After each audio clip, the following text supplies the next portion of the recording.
The wine glass trembled between my fingers, catching the amber light of the chandeliers that hung above the hotel bar. I'd chosen this place because it was far from my usual haunts, a high-end establishment where no one would recognize the exhausted single mother struggling to rebuild her life. The silk blouse I'd splurged on clung uncomfortably to my skin, a costume that didn't quite fit the woman I'd become. "Another Pinot Grigio, Ms. Ellis." The bartender's voice pulled me from my thoughts. "No, thank you." I checked my watch. My friend Megan was 20 minutes late. Typical. Another night where I'd dressed up and ventured out, only to be forgotten. The weight of the past 2 years settled heavily on my shoulders, a familiar ache that never quite disappeared. I'd lost everything when Mike left. The house, our savings, even my dignity. He'd emptied our joint account the day before, telling me it was over, leaving nothing but divorce papers and a mountain of debt. Single motherhood wasn't the life I'd planned, but for Lily, my 4-year-old daughter, I'd wear any mask necessary, even this one, pretending I was fine, that I could afford to sit in places like this. The message from Megan lit up my screen. "Sorry, Emma. Can't make it. Rain check? Of course. I should have known." I downed the remaining wine, the bitterness matching my mood. As I gathered my purse, I sensed a shift in the atmosphere. The murmur of conversation dipped, like a collective held breath. He entered through the main doors, and even before I looked up, I felt his presence, a gravitational pull that commanded attention. 3 men in dark suits scanned the room before he stepped in.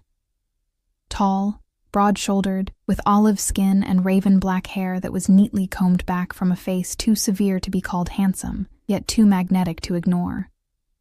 Our eyes met for the briefest moment across the dimly lit room. His were dark, unreadable, yet I felt stripped bare under his gaze. I looked away first, my cheeks burning as I fumbled with my credit card. When I glanced up again, he was being escorted to a private booth. A quiet conversation with the manager suggesting he wasn't a regular guest but someone who required special accommodation. "It's been taken care of." The bartender pushed my card back toward me. "I'm sorry?" "Your bill." The gentleman covered it. I turned, finding the man watching me from his booth, the slightest nod acknowledging my confused expression. A chill raced down my spine. Not fear, exactly, but something primal and warning. "Please tell him thank you, but I can pay my own way." I pushed my card forward again. The bartender looked uncomfortable. "Ma'am, I don't think—" "It's all right, Anthony." The voice came from behind me, deep and smooth like aged whiskey. "The lady wants to pay her own bill." I turned, startled by his proximity. Up close, the air around him seemed charged with quiet intensity. His suit was clearly custom-made, the fabric too perfect, the fit too precise. The scent of expensive cologne mingled with something earthier, leather, perhaps, and the faintest trace of cigar smoke. "I appreciate the gesture, but it wasn't necessary," I said, my voice steadier than I expected. His mouth curved slightly. "Not necessary, no. But I've found that the most interesting things rarely are." His accent was subtle, Italian perhaps, smoothed by years of American English. Something about him seemed vaguely familiar, as if I'd seen his face before, though I couldn't place where. Before I could respond, movement at the entrance caught my eye. Mike, my ex-husband, with the woman he'd left me for. Younger, blonder, draped in jewelry I recognized from our joint account statements after we'd separated. I froze, panic rising in my throat. I wasn't ready for this confrontation. Not here, not looking like this, trying and failing to appear unbroken. "Is something wrong?" The stranger followed my gaze. "My ex," I whispered, something desperate clawing inside me. "He can't see me here alone, not like this." Understanding flickered in those dark eyes. Before I could register what was happening, he'd moved closer, his hand coming to rest at the small of my back. The weight of it was both reassuring and dangerous. "Can you kiss me?" The words tumbled out before I could stop them. "My ex-husband is watching." For a moment, he went completely still. Then something shifted in his expression, a predatory focus that made my breath catch. "What's your name?" he asked, his voice dropping lower. "Emma. Emma Ellis." His eyes widened fractionally, a reaction so subtle I might have imagined it. His hand moved from my back to my face, thumb brushing my cheek with surprising gentleness. "Well, Emma Ellis." He said my name as if testing how it felt on his tongue. "I believe you asked me for something." His lips met mine with controlled restraint, but the effect was electric. My hands instinctively gripped the lapels of his jacket as the room seemed to tilt around us. What I'd intended as a show became something else entirely, a moment of connection that burned through the emptiness I'd carried for months. When he pulled away, his expression had changed, something calculating behind the heat in his eyes. "He's still watching," he murmured. "Perhaps we should continue this conversation somewhere more private." Warning bells sounded distantly in my mind, but they were drowned by the thrill of being wanted, of being seen, truly seen, for the first time in years. As he guided me toward the exit, his hand possessive at my waist, I caught Mike's stunned expression. The satisfaction was intoxicating. The stranger led me through the lobby toward the elevators, his security detail materializing around us with practiced efficiency. Only then did reality begin to seep back in. What was I doing? I didn't know this man, this obviously powerful, dangerous man who commanded rooms without speaking. "I should go," I said, stopping abruptly. "Thank you for helping me, but—" "Daniel," he supplied, watching me with that same unnerving intensity. Daniel Russo. The name hit me like a physical blow. Daniel Russo, the businessman whose face occasionally graced the financial sections, whose name was whispered in certain circles. The man rumored to have connections that stretched far beyond his legitimate enterprises. The man who, I suddenly realized, had employed Mike as a financial advisor before everything fell apart. "You know who I am," he observed, and it wasn't a question. "My ex-husband worked for one of your companies." I took a step back. I should really get home to my daughter. His expression softened imperceptibly at the mention of my child. "Of course. My driver can take you." "That's not necessary. It's past midnight and it's raining." His tone left no room for argument. "I insist." Before I could protest further, we were outside, a sleek black car pulling up as if summoned by his mere presence. The driver stepped out, opening the door with a deference that spoke volumes. "Thank you for the rescue," I said, trying to regain some control over the situation. "I'm sorry for involving you in my personal drama." Daniel studied me for a long moment. "Mike Ellis," he said finally, the name sounding like a curse on his lips. "He worked in my financial department until 2 years ago. Left rather suddenly, as I recall." My stomach twisted. Yes. Interesting coincidence, but the way he said it made it clear he didn't believe in coincidences. The rain was coming down harder now, drumming against the awning above us. I needed to leave, to break whatever spell had momentarily overcome my better judgment. "Goodbye, Mr. Russo." I moved toward the waiting car. His hand caught mine, the touch sending another jolt through me. He pressed a business card into my palm, closing my fingers around it. "When you're ready to tell me what he took from you," Daniel said quietly, "call this number." I stared at him, confusion and fear, and something else entirely battling within me. "What makes you think he took anything?" Daniel's smile didn't reach his eyes. "Men like your ex-husband always take something that doesn't belong to them." He stepped back, the rain casting shadows across his face. "And I always get back what's mine, Emma Ellis." The drive home was a blur, my mind racing with questions. How much did Daniel Russo know about Mike's sudden departure from his company? About the money that had disappeared? About me? As the car pulled up to my modest apartment building, the driver handed me an envelope. "Mr. Russo requested this be given to you." Inside was a stack of $100 bills and a note in elegant handwriting, "For the daughter of a brave mother." No strings attached. I should have returned it. Instead, I thought of Lily's upcoming birthday, of the mounting medical bills from her last asthma attack, of the eviction notice tucked in my drawer.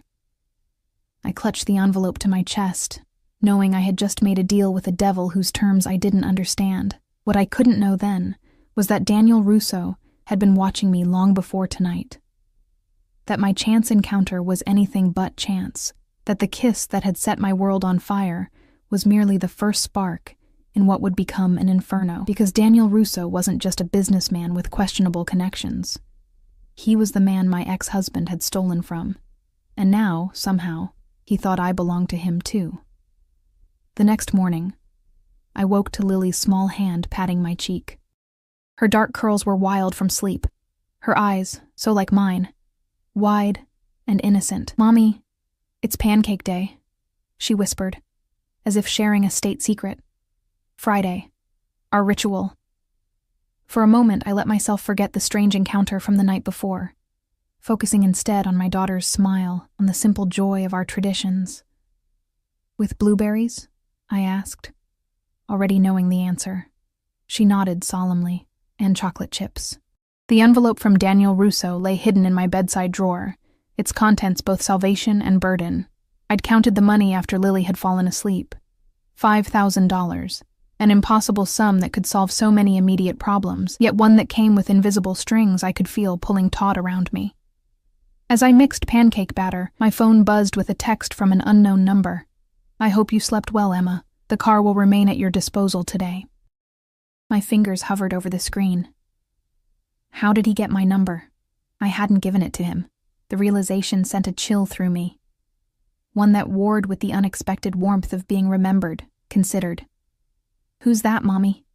Lily asked, standing on her tiptoes to peer at my phone. I set it down quickly. "No one, sweetheart. Just work." The lie tasted bitter but necessary. I'd worked hard to create a stable environment for her after Mike left, to shield her from the harsh realities of our situation. After dropping Lily at preschool, I drove to the accounting firm where I worked. The sleek black car followed at a discreet distance, a shadow I couldn't shake. It should have frightened me. Instead, I found myself checking my reflection in the rearview mirror more often than necessary, wondering if Daniel himself was watching. My cubicle felt smaller than usual, the fluorescent lights harsher. As I sorted through client files, my mind kept returning to Daniel's words. "When you're ready to tell me what he took from you, call this number." How did he know? Had Mike stolen from him too? The questions circled like hungry wolves. "Emma?" My boss, Sandra, appeared at my desk. "There's someone here to see you." My heart leapt, irrationally expecting Daniel's imposing figure. Instead, Mike stood in the reception area, looking as polished and unrepentant as ever in his designer suit. The sight of him, once so familiar, now so foreign, sent anger rushing through me. "What do you want?" I asked, keeping my voice low. "I'm working." His smile was all artificial charm, the same smile that had once convinced me he'd love me forever. "Can a guy check on the mother of his child?" "You haven't checked on either of us in months. Why now?" His eyes narrowed slightly. "I saw you last night, at the Bellamy Hotel." Of course, this wasn't concern. It was wounded pride. "And?" I crossed my arms. "And I'm curious about your new friend." He stepped closer, lowering his voice. "Do you have any idea who Daniel Russo is?" The way he said the name, with fear barely masked by bravado, confirmed my suspicions. "Why don't you tell me, Mike, since you worked for him?" A muscle twitched in his jaw. "That man is dangerous, Emma." "Whatever you think you're doing." "What I'm doing?" Indignation flared hot in my chest. "I'm surviving. I'm raising our daughter alone while you're off spending money you stole from us." He grabbed my arm, fingers digging painfully. "Keep your voice down." "Let go of me." I twisted away, aware of my coworkers pretending not to watch. "You need to stay away from Russo," he hissed. "You have no idea what you're getting involved in." "Like you stayed away from his money?" The words were out before I could stop them. Mike's face drained of color. "What did he tell you?" "Nothing." "But your reaction just did." Understanding dawned, cold and clear. "You didn't just steal from me, did you? You stole from him." He glanced around nervously. "This isn't about that." "Then what is it about, Mike?" I demanded. "Because in 2 years, you haven't once warned me about the men I date." "Not that there have been many, since I've been too busy working 3 jobs to keep a roof over our daughter's head." Something like shame flickered across his face before vanishing. "Just listen to me for once. Whatever he's offering you, it's not worth it. He doesn't forgive, and he doesn't forget." He ran a hand through his perfectly styled hair. "Why do you think we had to leave so suddenly?" The pieces clicked into place, the unexplained urgency of our divorce, the way he'd insisted on moving across town immediately afterward, his paranoia about our financial records. "Get out," I said quietly. "Emma, get out, or I'll tell security you're harassing me." I turned back toward my desk. "And Mike? The next time you decide to give fatherly advice, try paying your child support first." I watched through the glass doors as he stalked to his car, phone already pressed to his ear. My hands trembled as I sank into my chair. Whatever game I'd stumbled into was larger and more dangerous than I'd imagined. By noon, I couldn't focus. The weight of Mike's warning, coupled with the mysterious envelope of cash, pressed down on me. I called Lily's preschool to check on her, an unfamiliar anxiety gnawing at my stomach. She was fine, finger painting and blissfully unaware of the complications swirling around her mother. As I hung up, my phone buzzed with another text from the unknown number.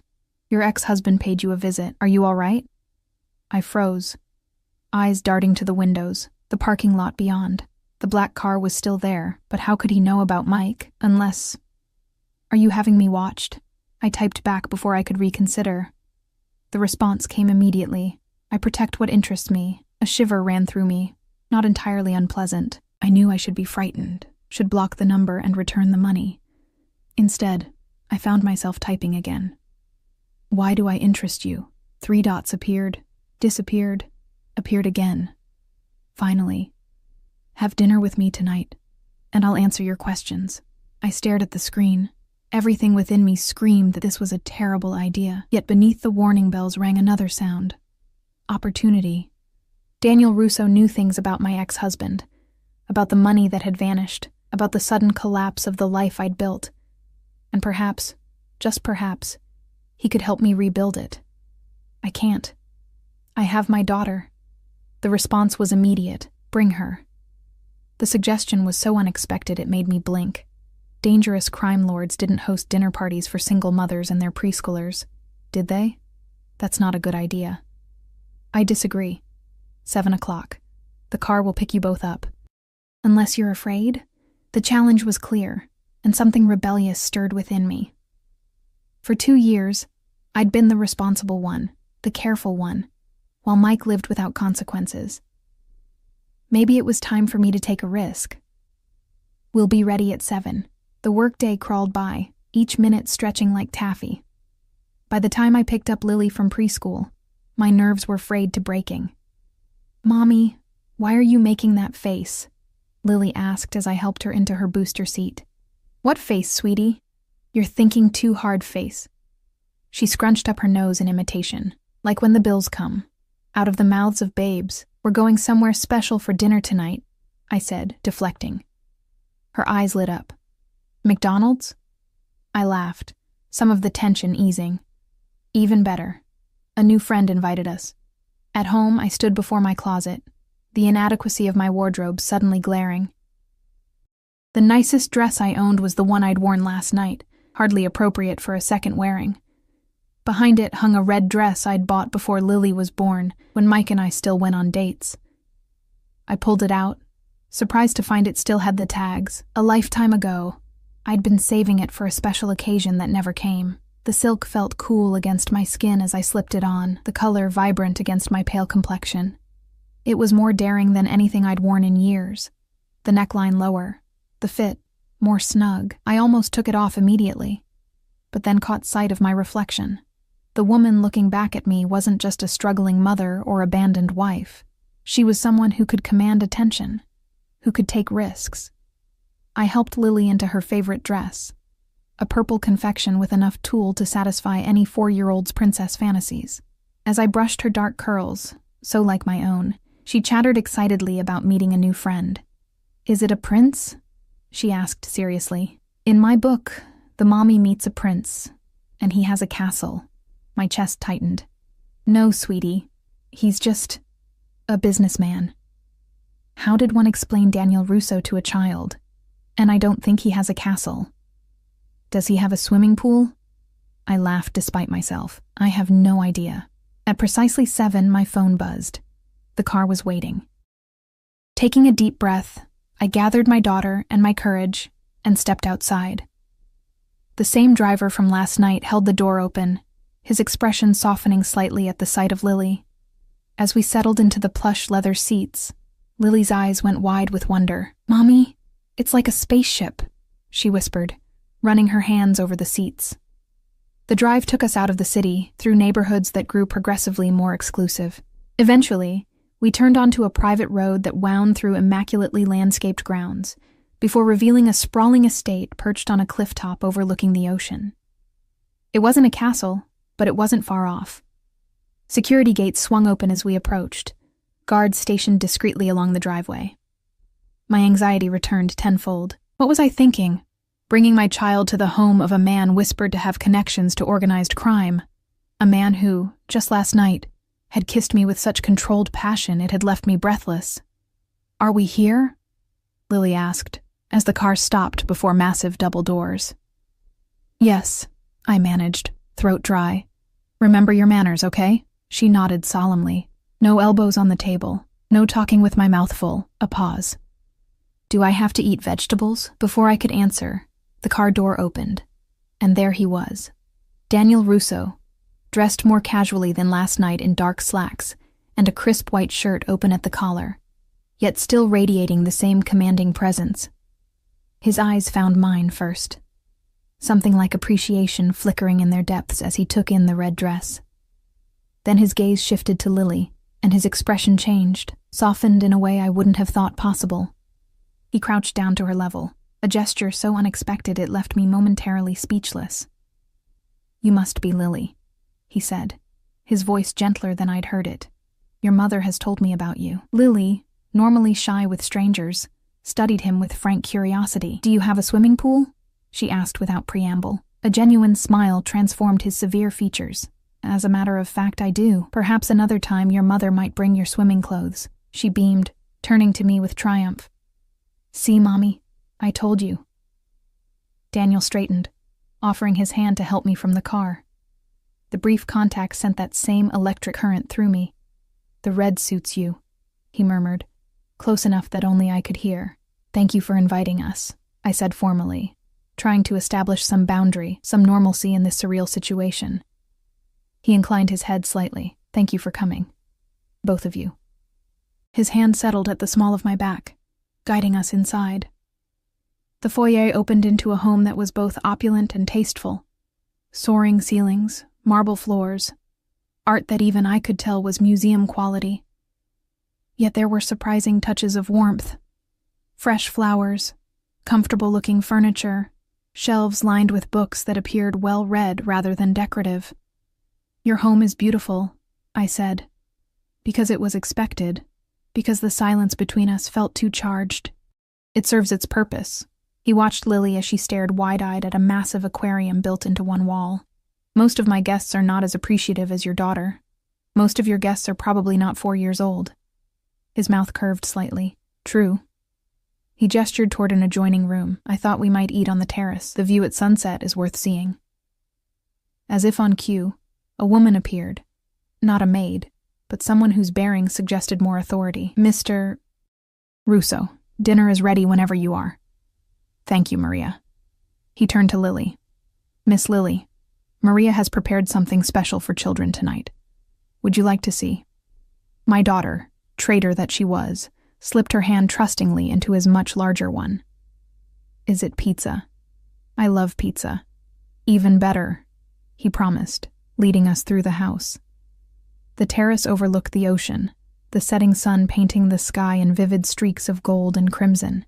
A table had been set with fine china and crystal, the effect somewhat diminished by the plastic princess plate at one setting, and the small vase of wildflowers clearly chosen with a child in mind. He'd prepared for her coming. The realization sent a confused jumble of emotions through me. Gratitude, suspicion, and something warmer I didn't dare name. As we settled at the table, I caught Daniel watching me with that same intense focus. "You have questions," he said quietly, while Lily exclaimed over her special macaroni and cheese. "Now is the time to ask them." I took a steadying breath. "What did my husband take from you?" Daniel's expression darkened. $2 million. transferred through a series of offshore accounts. And something far more valuable. What? His eyes held mine, unwavering. The location of my sister and her son. The admission hung between us, unexpected and weighty. I set down my fork, appetite suddenly gone. Your sister? I repeated, trying to make sense of this new information. Daniel's jaw tightened, a muscle working beneath the skin. Sophia was in witness protection. She testified against our father 10 years ago when the FBI finally built a case against him. The implications settled like stones in my stomach. If Daniel's father had been investigated by the FBI, if his sister had needed witness protection. Your family is involved in organized crime, I said quietly, glancing at Lily, who was happily engrossed in her dinner, oblivious to the conversation. Was, he corrected. My father died in prison 3 years ago. And you? His dark eyes met mine. I've built my businesses through legitimate means, Emma, but yes, I still have connections to that world. It's not something one simply walks away from. I should have been frightened, should have gathered Lily and fled. Instead, I found myself wondering what it must have been like for him, carrying that legacy while trying to forge a different path. What happened to your sister? I asked. Pain flickered across his face before he masked it. 2 years ago, her location was compromised. She and my nephew disappeared. I've been searching for them ever since. 2 years ago. The same time Mike had cleaned out our accounts and demanded a rapid divorce. You think Mike had something to do with it? It wasn't a question. Daniel's expression hardened. I know he did. Your husband worked in my financial department. He had access to sensitive information, including transfers I made to ensure my sister and nephew were cared for. I shook my head, disbelief warring with a horrible certainty. Mike couldn't. He sold that information to someone who wanted to find her. Daniel's voice was cold now, controlled fury beneath the surface. Whether he knew exactly what he was doing or just saw a payday, the result was the same. Sophia and Marco vanished. Are they? I couldn't finish the question. Dead? I don't believe so. The people looking for them would want me to know if they were. He reached for his wine glass, knuckles white around the stem, their leverage. The pieces were fitting together, forming a picture I didn't want to see. That's why you approached me last night. You think I know something. His gaze softened slightly. Initially, yes. When I saw you at the hotel, looking so beautiful, so vulnerable, I thought perhaps fate had finally dealt me a winning hand. A mirthless smile touched his lips. Then you asked me to kiss you, and I forgot about strategy altogether. Heat rushed to my face at the memory. I didn't know who you were. Would it have mattered? Before I could answer, Lily's voice broke in. Mommy, I'm finished! Can I see the fishies again? The interruption was a relief, a moment to collect my scattered thoughts. Daniel signaled to Maria, who appeared as if conjured. Perhaps Maria could show Lily the aquarium while we have coffee, he suggested, his tone making it clear this was more than a casual offer. It was a chance to speak freely. I hesitated, maternal instinct warring with the need for answers. It's okay, Mommy, Lily said earnestly. Maria says they have a fish that looks like Dory. Just for a little while, I conceded, watching as my daughter happily took the housekeeper's hand. When they were out of earshot, I turned back to Daniel. I don't know anything about your sister. Mike never mentioned her. I believe you. His admission surprised me. If you'd known, you wouldn't have approached me last night. Then why am I here? Why did you give me that money? He studied me for a long moment. Because I've been watching you since your divorce, Emma. I've seen how you've struggled, how you've protected your daughter despite everything Mike took from you. You've been watching me? The revelation sent a chill down my spine. For 2 years? Not constantly, he clarified, as if that made it better. But yes, I've kept tabs on you. At first, it was to determine if you were involved in Mike's theft. Then, he paused, seeming to choose his words carefully. Then it was because I admired your resilience. That's not admiration. That's stalking. I pushed back from the table, hands trembling. I should take my daughter and go. Please don't. For the first time, there was something vulnerable in his expression. At least hear my proposal first. Proposal? I repeated, wary. He rose, moving to the edge of the terrace where the last light of sunset cast his profile in sharp relief. I want to find my sister and nephew. I want to bring them home safely. What does that have to do with me? Daniel turned, his gaze direct and unflinching. Your ex-husband knows where they are, or at least who has them. But he's disappeared, gone to ground since he realized I was closing in on him. Understanding dawned. You want to use me to get to him. I want your help, he corrected. Willingly given. And if I refuse, his expression didn't change. Then I'll have my driver take you and Lily home, and you'll never hear from me again. The money is yours to keep either way. The offer of freedom should have been reassuring. Instead, it left me feeling strangely hollow. Why would I help you? Because Mike didn't just steal from me, Emma. Daniel moved closer, his presence overwhelming in the fading light. He stole from you too, your security, your daughter's future. Don't you want justice? The word struck a chord within me. Justice. After 2 years of watching Mike walk away unscathed while I picked up the pieces, the prospect was intoxicating. What exactly would you want me to do? Contact him. Tell him you found something of his while going through old papers, something important. Arrange a meeting. I shook my head. He'd never believe that. And after today, he knows I've been in contact with you. Daniel's smile was cold, precisely. Tell him you're afraid, that you want his help getting away from me. His ego won't let him resist playing the hero, especially if he thinks it might hurt me in the process. And then what? You just show up and... what? Torture him for information? The words tasted sour on my tongue.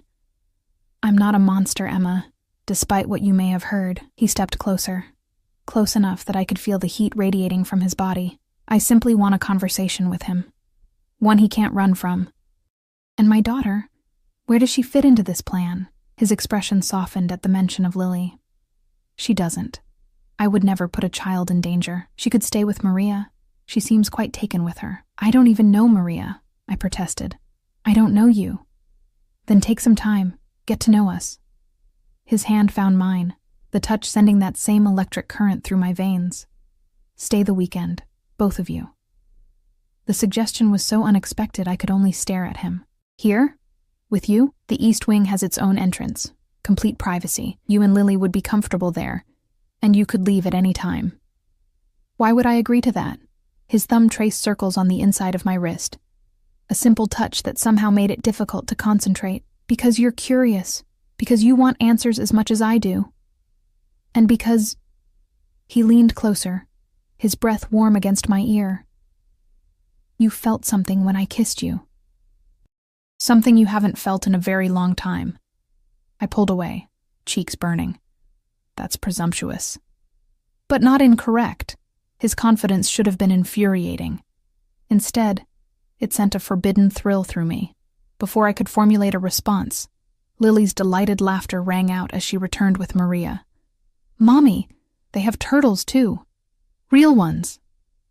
Daniel stepped back, his expression transforming into that gentle smile he seemed to reserve for my daughter. Did Maria show you the koi pond as well? Lily nodded enthusiastically. The orange fishies are as big as my arm. She stretched her small limbs wide to demonstrate. Mr. Russo has invited us to stay for the weekend, I said, watching my daughter's reaction carefully. Here, at his house. Her eyes widened. With the fishies and turtles? Yes, with the fishies and turtles, Daniel confirmed.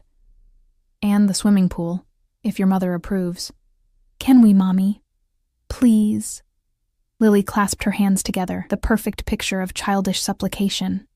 I hesitated, torn between caution and the naked hope in my daughter's eyes. How long had it been since she'd had anything special, anything beyond our careful, frugal existence? The preschool field trips I couldn't afford, the birthday parties at venues that cost more than our weekly grocery budget. We don't have any of our things, I tried, a weak protest. I can send someone to collect whatever you need, Daniel offered smoothly. Of course you can, I murmured. Lily tugged at my hand. Please, Mommy. I promise I'll be super good. Looking into her hopeful face, I felt my resistance crumbling. One weekend. A chance to understand what Mike had done. What he'd involved us in without our knowledge. A chance for Lily to experience something magical before we return to our reality. Just for the weekend, I conceded. And we leave Sunday evening, no matter what. Daniel inclined his head, something like triumph flickering in his dark eyes. Of course. Yay!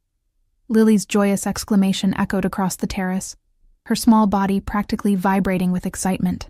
Maria smiled warmly. Shall I prepare the east wing, Mr. Russo? Please.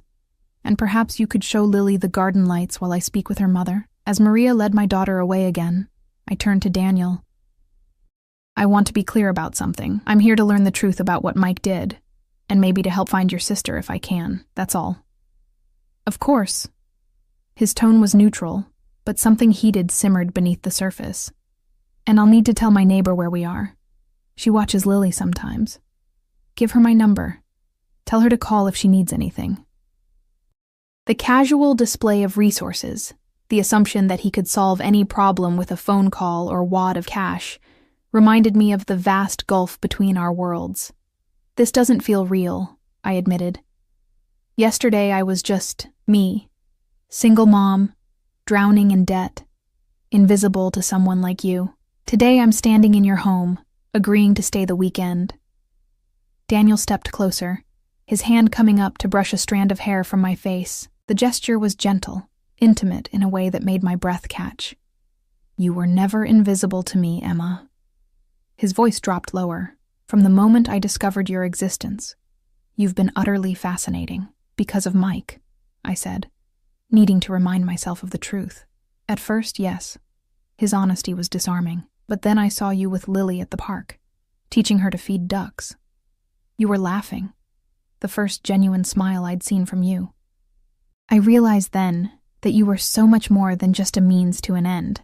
The revelation that he'd been watching us during such private moments should have terrified me. Instead, I found myself wondering what else he'd seen. What other fragments of my life he'd collected like precious stones.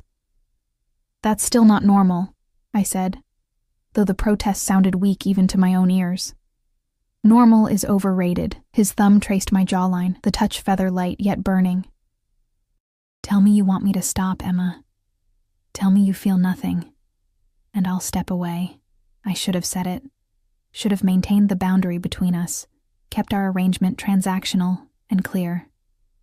Instead, I leaned into his touch, my body betraying what my mind still fought against. I can't, I whispered. His lips met mine with none of the restraint from the previous night.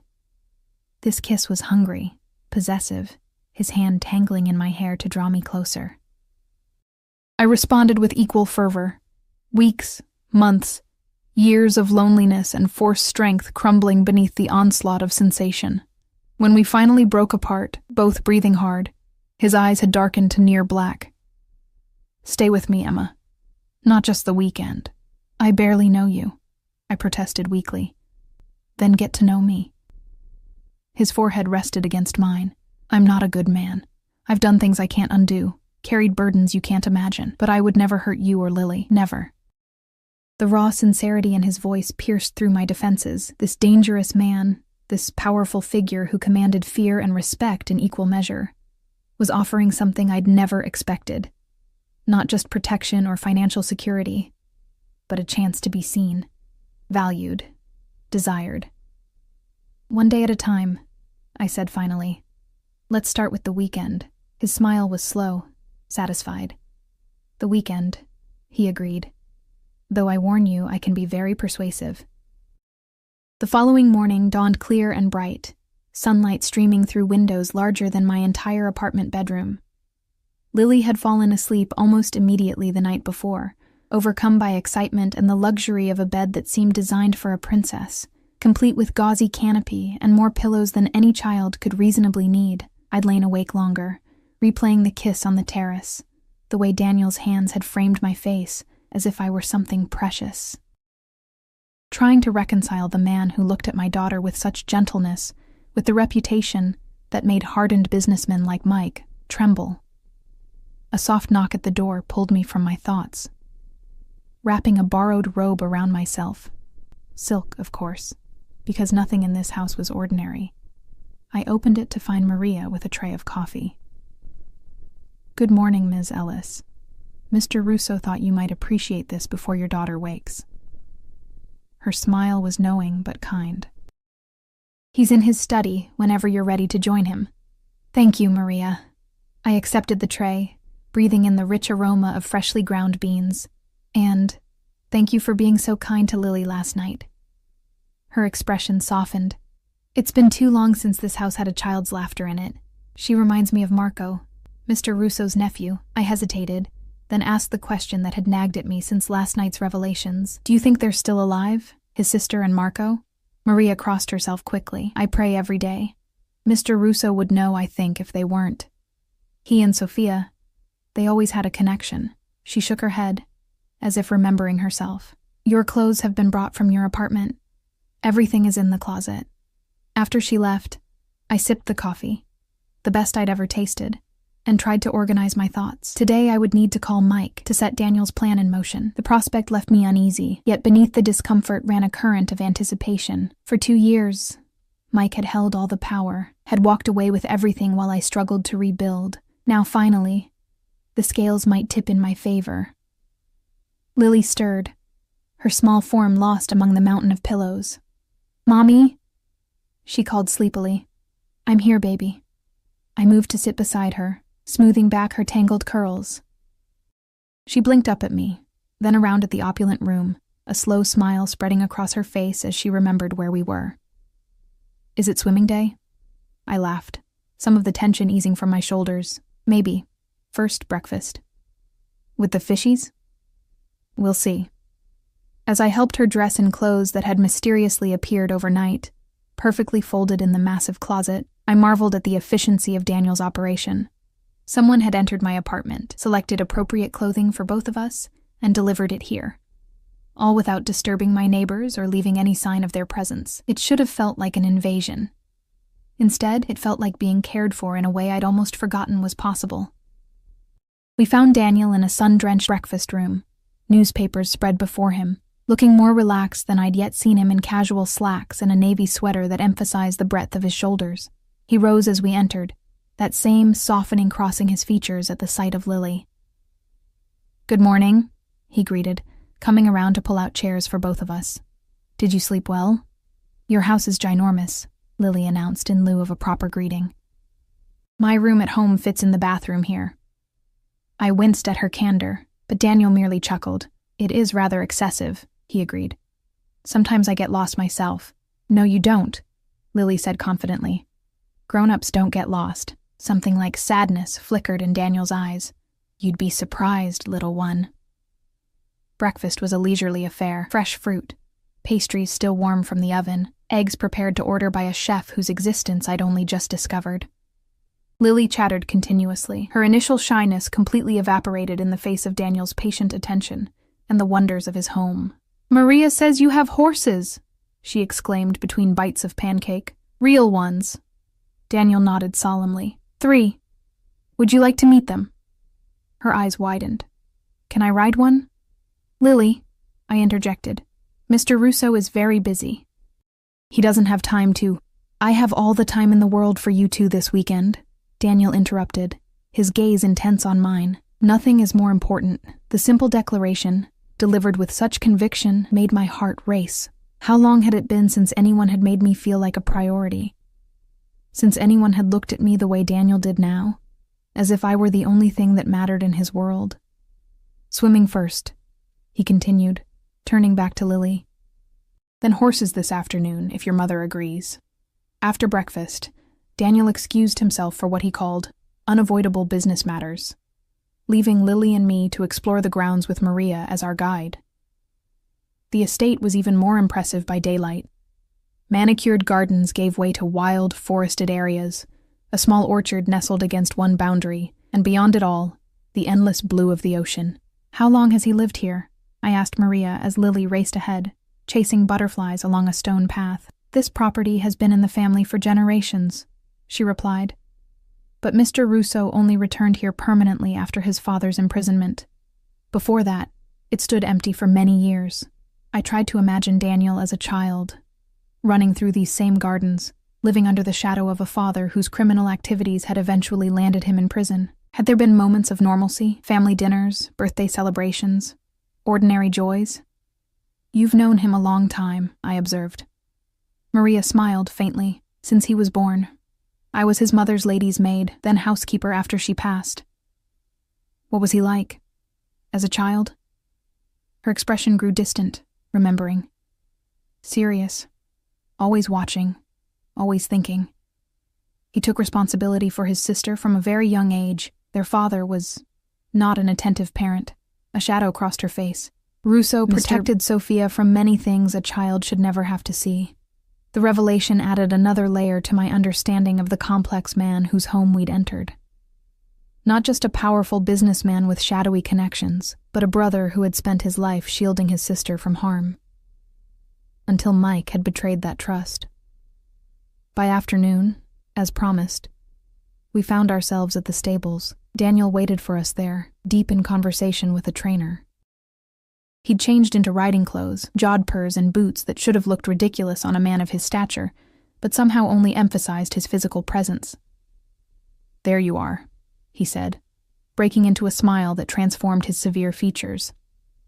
"I was beginning to think Maria had kidnapped you for her own. We got distracted by the koi pond," I explained. "Lily named all the fish. Franklin is the biggest one," Lily informed him seriously. "He has a mustache." Daniel crouched to her level, a gesture I was beginning to recognize as his way of giving her his full attention. "That's very important information. Thank you for telling me." The trainer brought out a small, gentle mare for Lily, who could barely contain her excitement as Daniel lifted her into the saddle. I watched, heart in my throat, as he led her around the paddock, one hand on the reins, the other steadying her back. The picture they made, dark heads bent together, his large frame protectively curved around her small one, created an ache in my chest I couldn't quite name. "He's good with her," the trainer commented, coming to stand beside me. "Never seen him like that with anyone." I made a non-committal sound, unwilling to examine the implications too closely.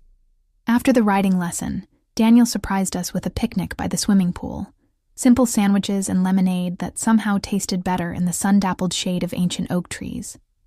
Lily, exhausted from her adventures, fell asleep on a lounge chair, her small face peaceful in repose. "You've created a perfect day for her," I said quietly, watching my daughter's chest rise and fall. "Thank you."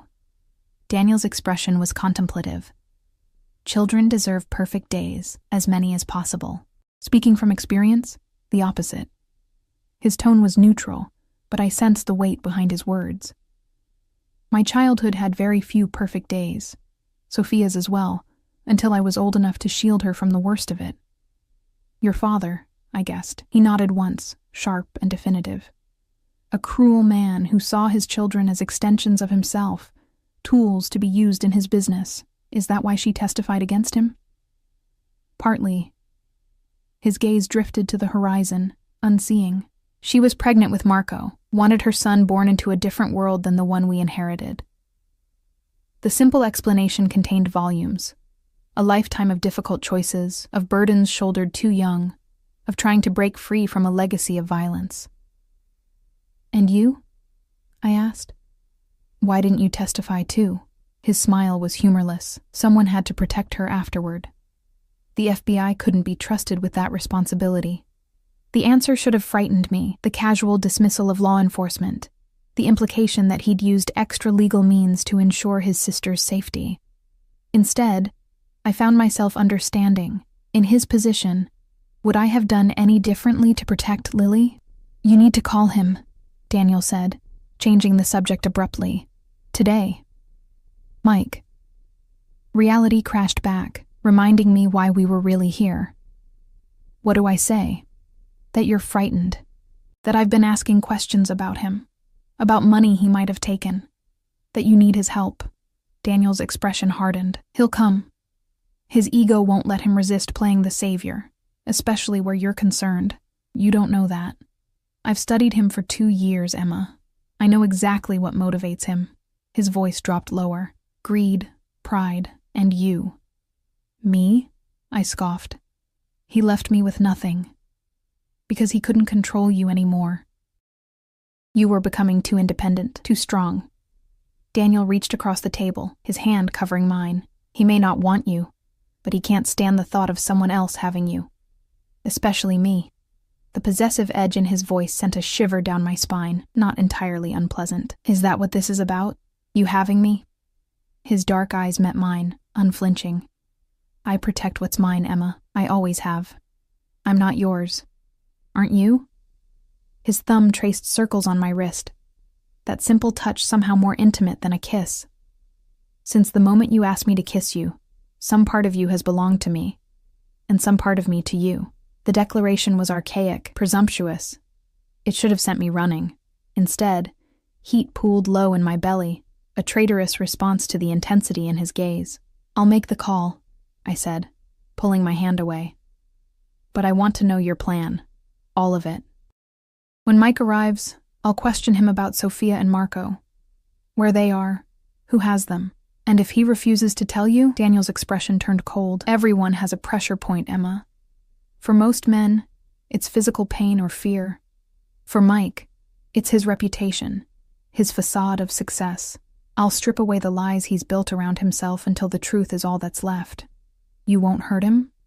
I needed the reassurance, not for Mike's sake, but for my own conscience. Physically? No. That's not my preferred method. The casual way he dismissed violence was somehow more chilling than a threat would have been, but by the time we're finished, he'll wish I had. I shivered despite the warm afternoon sun. And afterward? What happens to us? Something softened in his gaze. That depends entirely on what you want, Emma. What if I want my old life back? Just me and Lily, no complications. Then I'll ensure you're financially secure and walk away. The promise seemed sincere, yet I could hear what remained unsaid. He didn't believe that's what I truly wanted. Neither did I. I made the call that evening after Lily had gone to bed, her small body exhausted from swimming and riding and more excitement than she'd experienced in months. Daniel stood nearby, close enough to hear both sides of the conversation, but out of my line of sight, a deliberate choice to let me speak naturally. Mike answered on the third ring, wariness evident in his voice. Emma? What's wrong? I let fear seep into my tone. Not difficult given the circumstances. Mike, I need your help. Russo's been asking questions, showing up at my workplace. I don't know what to do. Jesus, Emma, I warned you about him. The smugness in his voice made my skin crawl. Where are you now? Are you safe?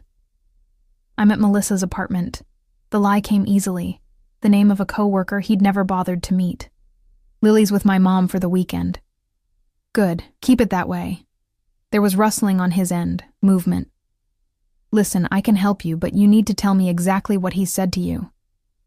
He mentioned money you took, something about his sister. I injected confusion into my voice. Mike, what did you do? Nothing you need to worry about. Classic Mike. Dismissive, patronizing. But I need to get you somewhere safe. Russo is dangerous, Emma. More dangerous than you can imagine. I caught Daniel's eye across the room, his expression cold as he listened. I'm scared, I whispered. And it wasn't entirely an act, I know, baby. The endearment, once beloved, now made my skin crawl. Meet me tomorrow morning, 9 a.m., at the old boathouse by Lake Harrison. Remember where we had our second date. A remote location, easily surveilled. Smart, but not smart enough. I remember. My voice wavered. Mike, please tell me what's happening. Tomorrow. His tone softened, the manipulative charm I'd once mistaken for love. I'll explain everything then. And Emma? Come alone. If Russo's watching you, he's watching your friends too. The call ended, and I set down the phone with shaking hands. He's coming. Daniel moved closer, his presence solid and reassuring despite the danger he represented. You did well. What now? Now we prepare. He pulled me to my feet, his hands gentle despite the hardness in his eyes. Tomorrow, we get answers. That night, sleep eluded me. I lay awake in the luxurious guest bedroom, replaying the day's events, trying to reconcile the Daniel who had patiently taught my daughter to ride with the man who had spent 2 years hunting my ex-husband for vengeance, the man whose kiss still burned on my lips, whose touch I craved despite every warning bell in my mind. When dawn broke, I found him already awake, standing on the terrace where we'd first talked, his profile etched against the rising sun. He turned as I approached, something vulnerable in his expression, before the mask fell back into place. "Ready?" he asked simply.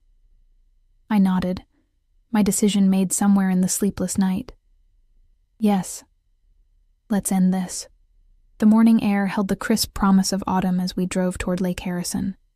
I sat in the back seat of Daniel's car, my hands clasped tightly in my lap to hide their trembling. Lily remained at the estate with Maria, a decision that had come easily once I'd seen how comfortable my daughter was in the housekeeper's gentle care. "You don't need to be afraid," Daniel said, breaking the tense silence. He sat beside me, impeccably dressed in a suit that somehow managed to look both businesslike and menacing. "I won't let him hurt you. I'm not afraid of Mike," I clarified. "I'm afraid of what I'll learn." The admission came unbidden, more honest than I'd intended.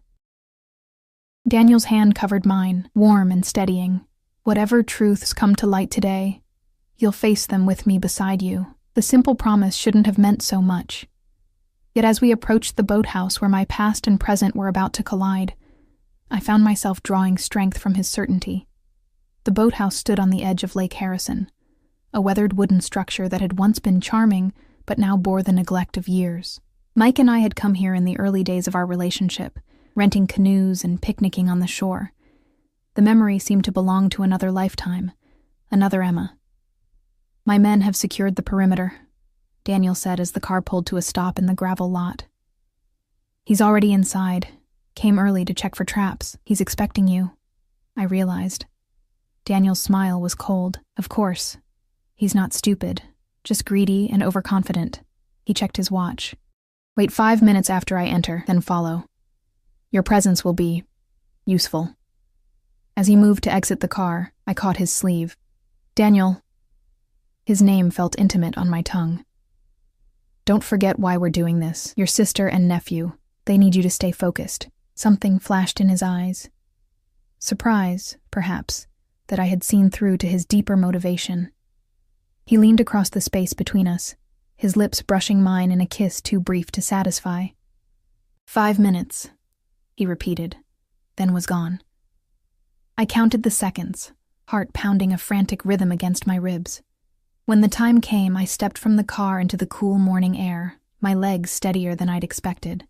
The walk to the boathouse door felt like crossing a threshold between worlds. The safe, predictable existence I'd built for myself and Lily, and something darker, more dangerous, yet somehow more alive. Inside, sunlight filtered through dusty windows, illuminating dancing motes and casting long shadows across the wooden floor. Mike stood with his back to the wall, his normally perfect appearance disheveled, fear evident in his wide eyes. Daniel faced him, his stance relaxed but alert, like a predator confident in its superiority. "Emma," Mike's voice cracked on my name. "Thank God. We need to leave now." "She's not going anywhere," Daniel said, his tone conversational despite the threat beneath the words. "Neither are you, until we've had our discussion."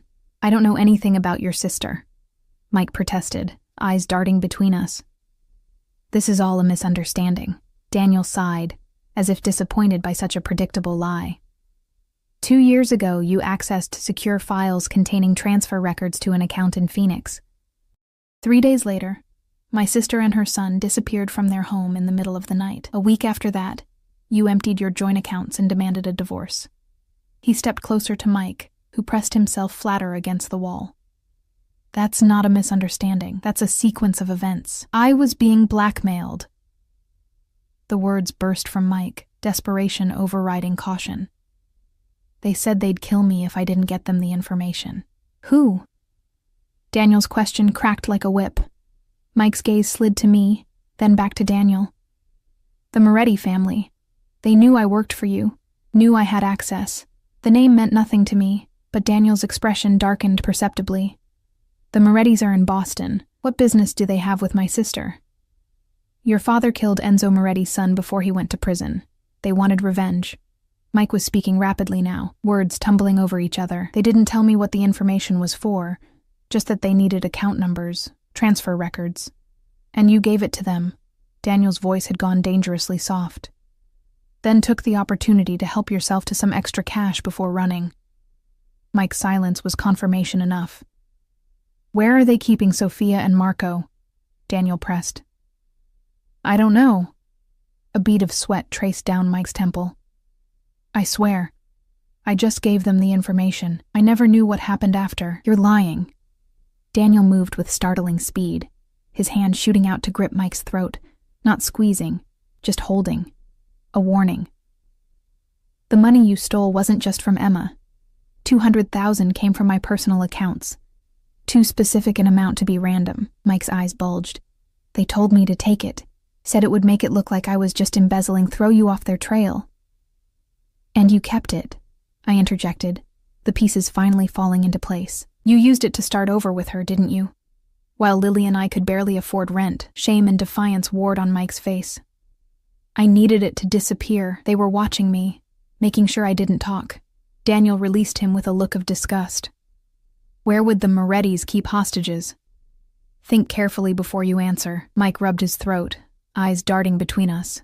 They have a compound upstate, old hunting lodge converted into a secure location. I delivered the information there. Address, Daniel demanded. I don't remember exactly. At Daniel's darkening expression, Mike hastily added, but I can find it. I have the GPS coordinates saved in an encrypted file. It was my insurance policy. A cold laugh escaped Daniel. Insurance against what? The people who would kill you for betraying them, or the man whose family you helped destroy? Both, Mike admitted, a hint of his old arrogance returning.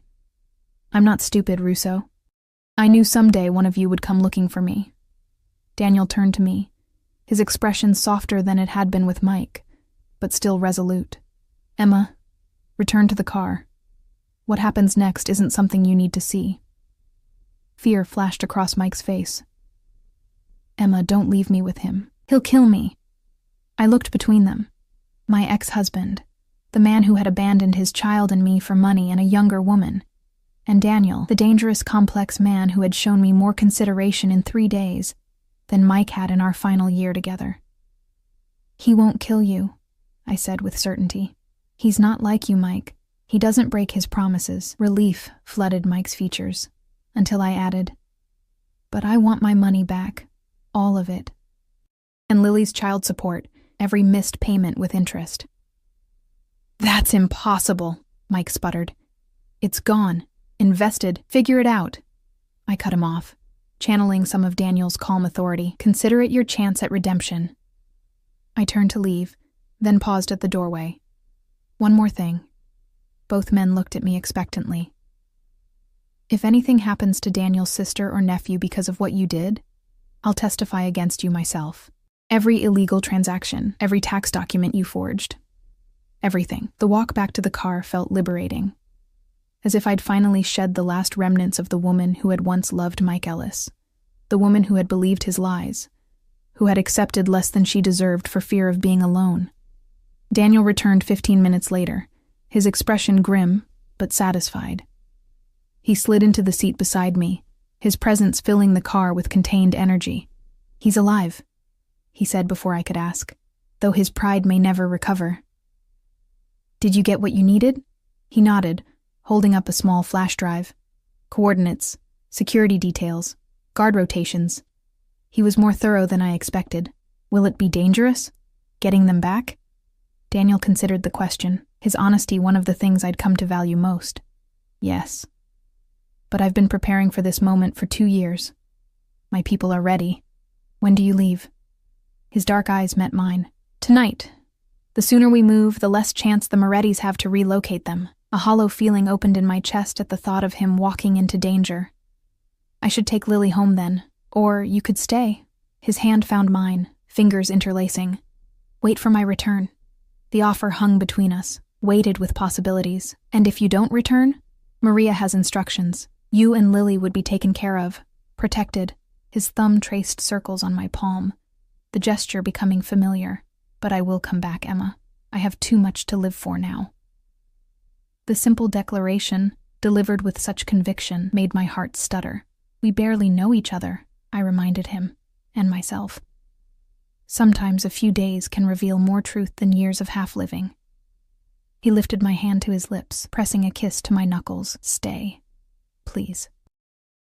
The night Daniel left with his team, I stood on the terrace where we'd shared our first real conversation, watching taillights disappear down the long driveway. Lily slept peacefully upstairs, her world still filled with swimming pools and horses and friendly housekeepers who spoiled her with cookies. He will return. Maria's voice came from behind me, her presence a comfort in the gathering darkness. I have known him all his life. He does not make promises lightly. What if something goes wrong? I voiced my deepest fear. What if the people holding his sister hurt him?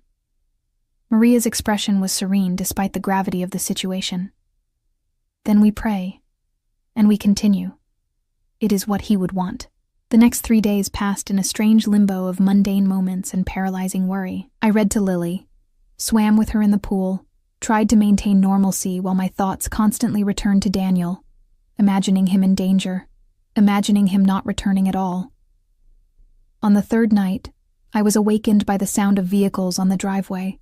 I rushed to the window, heart in my throat, to see several black SUVs pulling up to the main entrance. Figures emerged, men moving with military precision, supporting 2 smaller forms between them. I raced downstairs in my nightgown, propriety forgotten in my need to know. The main hall was a flurry of activity. Security personnel, medical staff, voices calling for supplies and assistance. And then I saw him. Daniel stood in the center of the chaos, a small boy clutched in his arms, a woman leaning heavily against his side.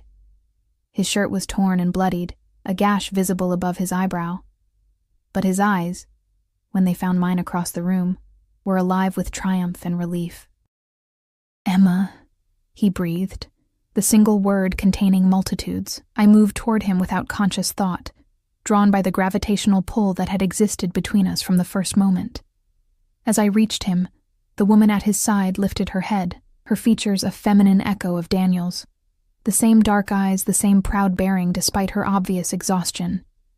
"Sophia," Daniel said, his voice thick with emotion. "This is Emma. Emma, my sister Sophia, and my nephew Marco." The boy in his arms, perhaps 6 or 7 years old, regarded me with solemn curiosity. Sophia's gaze was more assessing, taking in my presence in her brother's home with a raised eyebrow. "So you're the one," she said simply. Before I could ask what she meant, medical personnel surrounded them, insisting on immediate attention for their injuries. Daniel reluctantly allowed his nephew to be taken from his arms, his eyes never leaving the boy until he turned back to me. "You stayed," he said, wonder in his voice. "I stayed." His hand, scraped and bruised, reached for mine. "It's over. They're safe." "And you?" I asked, noting the way he held himself carefully, as if hiding greater injuries. "Nothing that won't heal." His smile was weary but genuine. "Nothing that matters now that they're home. Now that you're here." Later, after the doctors had treated his injuries, 3 broken ribs, a concussion, numerous lacerations that would leave scars to join others on his body, I sat beside his bed, watching him sleep. The powerful, dangerous man looked suddenly vulnerable in repose. His features softened. The weight of his responsibilities temporarily lifted. I thought about the journey that had brought me here. From abandoned wife to whatever I was becoming in Daniel's world. Not a victim, not a pawn, but a woman who had found her strength and her voice. A woman who had chosen to stay, despite the risks, because some connections were too powerful to deny. When Daniel opened his eyes, finding me still beside him, his smile held all the promise of dawn after the darkest night. "I love you," he said simply, the words unadorned yet profound in their certainty. In that moment, with my daughter sleeping safely down the hall, and this complicated, honorable, dangerous man offering his heart to me without reservation, I made my final choice. "I love you too," I whispered, the truth of it settling into my bones. "And we're staying. Both of us." His hand found mine in the darkness, fingers interlacing as they had from the first. Not a perfect ending. There would be challenges ahead, adjustments as we built this unexpected life together, but a beginning. Real and flawed and alive with possibilities, and that was enough.